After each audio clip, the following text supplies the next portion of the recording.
Hello everyone. तो हमारा अब नेक्स्ट क्वेश्चन ये है, prove that the following are irrational. पहला ये दिया, दूसरा ये, तीसरा क्वेश्चन ये। तो इस क्वेश्चन में रूट टू का भी यूज हो रहा है। तो सबसे पहले तो हमें रूट टू की पता होना चाहिए कि रूट टू एक इरेशनल है या रेशनल नंबर है। तो इसके लिए देखो, हमारी बुक में एक थ्योरम दी हुई है 1.4। तो उस थ्योरम को दिखाया गया है बुक में। उस थ्योरम को यूज करते हैं यहाँ पर। बट हम इस क्वेश्चन के लिए आपको उस थ्योरम को भी प्रूव करेंगे यहाँ पर। तो देखो, ये थ्योरम मैं आपको दिखा दूँ क्या है। देखो, ये इसी के पीछे मैंने लिख ली थी, ये वाली थ्योरम है। ठीक, थ्योरम हमारी 1.4 है ये। Root two is a rational number. ठीक, सबसे पहले हम इसी को प्रूव कर कर दिखा देते हैं। देखो, सॉल्यूशन में प्रूफ, PROOF, प्रूफ करते हैं। ठीक है, देखो वही जो हमने क्वेश्चन किए थे उसी क्वेश्चन की तरह ये थ्योरम होगी। ठीक है ना, उसी वही पोर्शन रहेगा। तो सबसे पहले हम कहेंगे कि let us assume it it the कंटेररी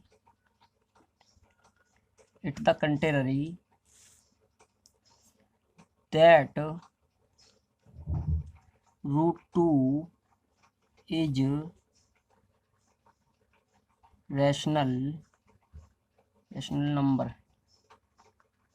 ठीक है, देखो ये एक रूट टू इरेशनल नंबर है, पर हम इसके कंट्रेरी मान लिया, मतलब इसके विपरीत मान लिया कि रूट टू एक रैशनल नंबर है। अगर ये रैशनल नंबर है, अब फिर हम क्या करेंगे, तो रूट टू को हम P/Q की फॉर्म में लिख लेंगे। ठीक है, वेयर मतलब जहाँ P एंड Q आर माने हैं को प्राइम इंटीजर, और एक शर्त और है, and Q not equal to zero, मतलब Q की वैल्यू जीरो नहीं होनी चाहिए। और को प्राइम हम आपको बता चुके हैं। देखो को प्राइम क्या होता है, हम इसको बता देते हैं रफ पे। देखो को प्राइम मैं एक बार आपको इस क्वेश्चन में बता दूँ, फिर बार बार नहीं बताऊंगा। को प्राइम कोई भी नंबर है, P/Q, अगर P/Q में जो इनके प्राइम फैक्टर हैं वो कॉमन फैक्टर मतलब वन ही हो, वन के सिवा और कुछ ना हो। अगर वो वन के सिवा और भी कुछ रखता है तो वो प्राइम इंटीजर नहीं होंगे। जैसे P की वैल्यू है 5 और Q की वैल्यू है 3, तो P के प्राइम फैक्टर हैं 5 ये, और Q के हैं ये। तो इसमें जो कॉमन फैक्टर वो वन है, वन के सिवा और कुछ तो नहीं है। तो ये दोनों P और Q प्राइम फैक्टर कहलाएंगे। अगर अब देखो, यदि मेरी P और Q प्राइम फैक्टर निकल के आते हैं तब तो एक रेशनल होगा ये, और नहीं तो नहीं होगा। अगर प्राइम फैक्टर मतलब इनका जो P और Q का जो कॉमन फैक्टर वो वन ही होगा। ठीक है ना, तब देखो हम क्या कर सकते हैं, दोनों ओर का स्क्वायर कर दें, बोथ साइड। हम ऐसे ही करके आए थे, हमारी जो नेक्स्ट वीडियो में आप देख सकते हो, सेम ऐसे ही क्या था। ठीक है, और तो कितना हो जाएगा, रूट टू का वर्ग कर दिया, P/Q का वर्ग हो गया, तो ये आएगा 2। ठीक, ये आएगा P², तो ये आएगा Q²। ठीक है, तो यहाँ से हम इसकी मल्टीप्लाई इसमें कर देते हैं, और ये P² निकल के आएगा और Q² निकल के आया, P²/2 डिवाइड बाय 2, ये निकल के आया। यहाँ से हमें क्या मिलता है, देखो ये हेयर मतलब यहाँ हमें क्या पता चलता है कि P² divisible is divisible by 2 से है। दिस इम्प्लाइज, तो P इज डिविजिबल बाय 2 से भी होगा, क्योंकि देखो अगर मेरा मान के चलो 4 2 से डिवाइड होता है, क्या 4 का जो वर्ग है 16, ये 2 से डिवाइड नहीं होगा। ठीक है, तो ये हो गया। एक बार बताओ, जब ये डिविजिबल है, मैं आपको बता चुका था कि ये मतलब इससे हिंदी वाले बच्चों के लिए भाज्य होता है जी। ठीक है, और कंट्रेंड मानी विपरीत होता है। ठीक, जो ये सब लिखा है हिंदी वाले बच्चे लिख सकते हैं, माना कि इसके विपरीत रूट टू एक रैशनल परमेय संख्या है। और तब जहाँ P और Q लिख लेना, को प्राइम इंटीजर मतलब सहभाज्य पूर्णांक है, क्योंकि वैल्यू 0 है और दोनों साइड का वर्ग करने पर ये आ गया हमारा। ठीक है, यहाँ पी स्क्वायर मतलब भाज्य है 2 से, तो पी डिवाइजेबल है, मतलब पी भाज्य होगा 2 से डिविजेबल। ठीक है, तो अब देखना ये मेरा 20 है, मैं इसको 5 से डिविजेबल कब कहूँगा, जब 20 के प्राइम फैक्टर में अगर 5 आए, जैसे कि 20 होता है 4 5, तो 5 आ रहा है तो 5 से डिविजिबल होगा। क्या यही संख्या, यही नंबर हमारा 3 से डिविजिबल होगा, क्योंकि इसके प्राइम फैक्टर में कहीं 3 नहीं है, तो नहीं होगा। तो अब ये इसका क्या एक फैक्टर है, तो यहाँ भी जब ये p डिविजेबल y 2 से है, तो तब हम क्या कर सकते हैं, तब p बराबर मतलब p इक्वल रख लें 2m के, जैसे कि 5 मतलब 20 था हमारा, ये 20 था, ये 5 हमें पता है डिविजिबल है मतलब, तो 4 की वैल्यू हमें पता नहीं है, तो m हमने 4 की m मान लिया यहाँ पे। तो ऐसी है p की वैल्यू ही नहीं पता, तो m की भी वैल्यू नहीं पता, बस ये पता है हमें, तो बस 2 इसका एक डिविजिबल है, तो ये फैक्टर होगा p का। ठीक है, अब देखो इस वैल्यू को, इसको फर्स्ट मान लेना, फर्स्ट में रख दो, फ्रॉम फर्स्ट, तो रख दो क्यू स्क्र 2m का होल स्क्वायर रख दो 2। ठीक, तो बच्चों अब इधर देखना, ये क्यू स्क्वायर हो गया, ये 4 आएगा, ये m स्क्वायर आएगा, ये 2 आएगा, तो 2 से डिवाइड हो जाएगा 2 बार, तो ये क्यू स्क्वायर आएगा हमारा 2m स्क्वायर। ठीक है, अब एक बताना, तो यहाँ से मैं अगर ये क्यू स्क्वायर इधर को पहुँचा दूँ और m स्क्वायर इधर को, तो यहाँ से क्या पता चलती है हमें कि जो क्यू स्क्वायर है वो डिविजेबल मतलब भाज्य है y2 से, तो क्यू भी होगा इसी प्रकार। ठीक है, y2 से, देखो p का भी प्राइम फैक्टर 2 आ रहा है निकल के, और इसका भी, तो मैंने बताया 1 के सिवा और कुछ ना हो चाहिए, इसमें तो 2 और 2 आ गया। तो हम अब क्या कहेंगे, आप लिख लो, यहाँ से यहाँ पर लिख लो। ठीक है, यहाँ पे लिखना होगा ये आगे नेक्स्ट पेज से। ठीक है, मैं यहीं लिख देता हूँ। अब हम कह देंगे नाउ माने अब अवर अजम्पशन, जो हमारा अजम्पशन हमने किया था, अवर अजम्पशन इज इनकरेक्ट, मतलब जो हमने कल्पना की थी वो हमारी इनकरेक्ट निकली, सो इसीलिए √2 इज माने है इर्रेशनल, ये मेरी यहाँ पर हेंस हो चुकी। ठीक है, तो आया होगा समझ में। चलो अब नेक्स्ट, अब देखते हैं हम अपने क्वेश्चन को, जो हमारा क्वेश्चन है अब ये हमारा क्वेश्चन था, देखो हमें प्रीमियर से प्रूव कर दी, हमारा ये क्वेश्चन है। ठीक है, ये वाला, अब हम इसको सॉल्व करते हैं। तो प्लीज़ मेरी आप लोगों से रिक्वेस्ट है, अगर यदि मेरा आपने चैनल सब्सक्राइब नहीं किया तो मेरे चैनल को सब्सक्राइब कर दें। ठीक है, और बने रहिएगा मेरे साथ। देखो अब कह रहा है कि पहला क्वेश्चन में 1/√2 हमें दिखाना है। ठीक है, इरेशनल है या नहीं, तो सबसे पहले वो ही let us assume it contrary that 1/√2 is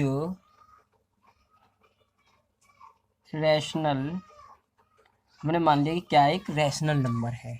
ठीक है, तब क्या होगा, नाउ माने अब 1/√2 जो होगा p/q की फॉर्म का होगा, जो अभी सब वही चीज लिखेंगे जो हम पिछले अभी क्वेश्चन में की थी, वेयर मतलब जहां p and q are coprime integer and q not is equal to 0, मतलब q की वैल्यू 0 नहीं होनी चाहिए। तो यहां से अब क्या निकलेगा हमारा, देखो इसकी मल्टीप्लाई इसमें करो और इसकी मल्टीप्लाई इसमें कर दो, या ऐसे ना करो तो ऐसे भी कर सकते हो। देखो 1/√2 ऊपर नीचे मतलब डिनोमिनेटर नोमिनेटर में मल्टीप्लाई कर दो √2 की। ठीक, क्योंकि इसकी वैल्यू काट देना 1 ही आएगा, तो कोई इससे इफेक्ट नहीं पड़ेगा, तो ये आ जाएगा √2 और ये आएगा 2, क्योंकि √2 और √2 की मल्टीप्लाई करेंगे 2 आएगा, तो ये इसमें चला जाएगा, तो √2 2p क्यू। अब एक बात बताना, यहाँ P and Q R integer हैं, ये तो आपको पता है। जैसे कि मैं p की वैल्यू रख लूँ, मान के चलो 4 रख लूँ, सॉरी p की वैल्यू रख लूँ मैं 2 और q की वैल्यू मैं रख लूँ 5। ठीक, इसको रख पे बता देते हैं। देखो हमारा ये निकल के आ रहा है 2p/q। मैं अगर p की वैल्यू कोई भी इंटीजर ले लूँ, मतलब 2 और 5 ले लिया, को प्राइम इंटीजर। ठीक है, अब मेरे पास ये 2p निकल के आया है, मैं यहाँ q और p की वैल्यू पुट कर दूँ। लो, p की वैल्यू 2 है, p की वैल्यू 5 है, 4 आ गया, 5 आ गया। क्या इसमें कोई 2 के अलावा और भी कोई कॉमन फैक्टर है? इसमें नहीं है। ठीक, अब इसी तरीका मैं मान के चलो p की वैल्यू रख दूं 6 और q की वैल्यू में रख दूं 3। ऐसे तो नहीं बनेगा, ऐसे करो, p की वैल्यू रख दो 5 और 2 की वैल्यू रख दो, q की वैल्यू रख दो 2। ठीक, कुछ भी रखते हैं, प्राइम फैक्टर है ना ये तो देखो ये हो जाएगा 10, ये हो जाएगा 2, तो इसमें तो इसके फैक्टर ये हो गए, इसके फैक्टर क्या हो जाएंगे 5 2 1 और ये 2 1, तो इसमें 2 2 भी आ गया, 1 1 भी आ गया, तो ये तो क्या होगा फिर, ये तो रैशनल निकल के आएगा ना। तो ठीक, तो इसीलिए हम कह सकते हैं कि जो 2p/q है, इजमान है ए रैशनल निकल के आ रहा है ना, ये तो रैशनल नंबर निकल के आएगा, ये इसमें कुछ भी रहो तो रैशनल नंबर निकल के आएगा। ठीक है, निकल के आ भी रहा है, ये नहीं करना इसमें। ठीक है, एंड √2 इज ऑल्सो रैशनल होगा। रैशनल, जब ये रैशनल लगेगा तो ये भी रैशनल होना चाहिए। वट हम जानते हैं कि √2 इज मान है इरेशनल, अभी हम इसको प्रूव कर चुके हैं। ठीक है, सो इसलिए आवर अजम्पशन इज इनकरेक्ट। ठीक, इनकरेक्ट निकल आया, तो हम कह सकते हैं क्या अब यहाँ से, सो इसलिए हम कह सकते हैं कि 1/√2 इज इरेशनल।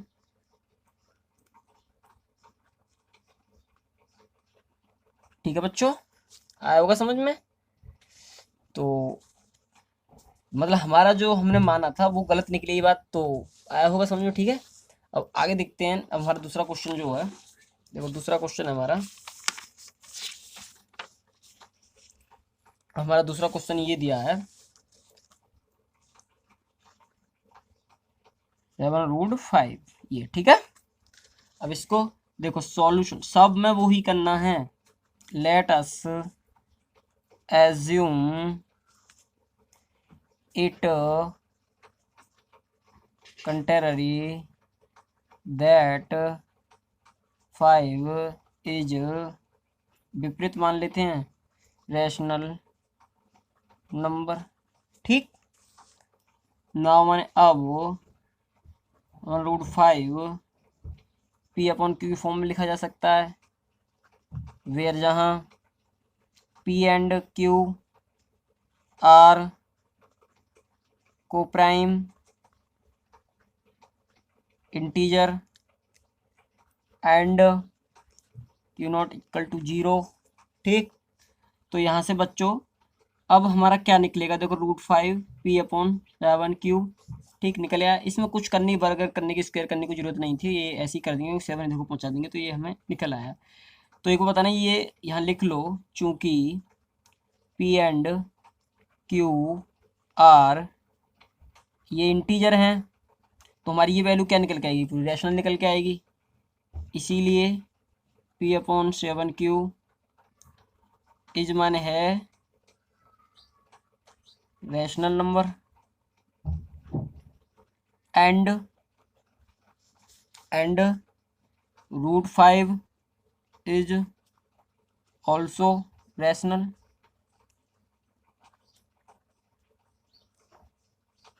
ये भी रैशनल होना चाहिए। व्हाट हम क्या जान चुके हैं, हमने नेक्स्ट जो हमारी पिछली वीडियो है उसमें देख सकते हो आप, हम प्रूव कर चुके हैं √5 एक इरेशनल है। √5 इज इरेशनल नंबर। ठीक, तब हम क्या कह सकते हैं, अवर अजम्पशन, जो हमने अजम्पशन माना था, कल्पना हमने जो की थी, इज इनकरेक्ट निकली, और इनकरेक्ट निकली तो हम क्या कह सकते हैं, सो इसलिए 7√5 इज इरेशनल नंबर। इसको एक बार और समझाते हैं शुरू से। देखो ये था, ठीक है। तो इसमें सबसे पहले बताया आपको क्या, let us assume it contrary that, ये हमें मानना है इसके विपरीत कि ये एक रैशनल नंबर है। जब ये रैशनल नंबर है तो पी अपॉन क्यू फॉर्म में लिखा जाएगा, और पी अपॉन, जहाँ पी और क्यू हमने मान लिया कोप्राइम इंटीजर, ठीक। कोप्राइम इंटीजर मैंने बताया जिसका कॉमन फैक्टर 1 हो और 1 के सिवाय और कुछ ना हो। And Q not equal to 0 आ गया, 0 होना चाहिए यहाँ पर, और √5, ठीक है, हम इसको इधर पहुंचा दिया। और ये जब इंटीजर है तो ये हमारी क्या निकलेगी, क्रेशनल नंबर निकल के आएगी। हम इसको आपको बता चुके हैं, देखो कैसे निकल के आएगी, एक बार और समझा देते हैं। P/7Q, एक बार बताना बच्चों, अगर मैं P की वैल्यू मान लेता हूँ 7 और Q की वैल्यू मान लेता हूँ मैं 5, क्योंकि ये दोनों कैसी हैं, कोप्राइम नंबर है, क्योंकि इसमें इसके फैक्टर आएंगे 7 1 और इसके फैक्टर होंगे 5 1, तो इसमें 1 ही कॉमन फैक्टर है और कुछ तो नहीं है, तो एक कोप्राइम नंबर है 7 और 5। अब मैं यहाँ रख दूँ, देखो 7 7 5, तो ये कितना निकलेगा 7/35। तो इसमें तो कॉमन फैक्टर देखो, एक तो इसका 1 भी होगा 7 का, और 35 के ये, और 1 भी होगा, ठीक है। देखो अब ये निकल के आया। अब मैं इसको दिखा दूंगा आपको, देखो 7 के फैक्टरों में 1 और ये, और 35 के हो गए 7 1 और 1, तो इसमें 1 तो है, 7 भी आ गया, ठीक है। तो ऐसे तो अब ये हमारा जंक्शन गलत भी हो गया यहाँ पे, ठीक है। तो अब यहाँ देख सकते हो आप, तो एक रैशनल नंबर आएगा ये तो, और रैशनल नंबर है, वट हम जानते हैं, और ये भी रैशनल होना चाहिए, जब ये रैशनल है तो दोनों इक्वल रखे हुए हैं। वट हम जानते हैं कि √5 इज इरेशनल नंबर, देन माने तब अवर अजम्पशन, हमारा जो अजम्पशन इनकरेक्ट है, जो हमने कल्पना की है, हिंदी वाले बच्चे इसको कल्पना है, ठीक है। सो इसलिए हम कह सकते हैं इरेशनल नंबर है। तो ऐसी वीडियो के लिए बने रहिएगा मेरे साथ, आज के लिए इतना ही काफ़ी है, और मिलते हैं नेक्स्ट वीडियो में। तो प्लीज़ मेरी आप सभी लोगों से रिक्वेस्ट है कि मेरे चैनल को सब्सक्राइब कर लें, और लाइक शेयर एंड कमेंट जरूर करें वीडियो कैसी लगी। तो मिलते हैं नेक्स्ट वीडियो में। जय हिंद, जय भारत।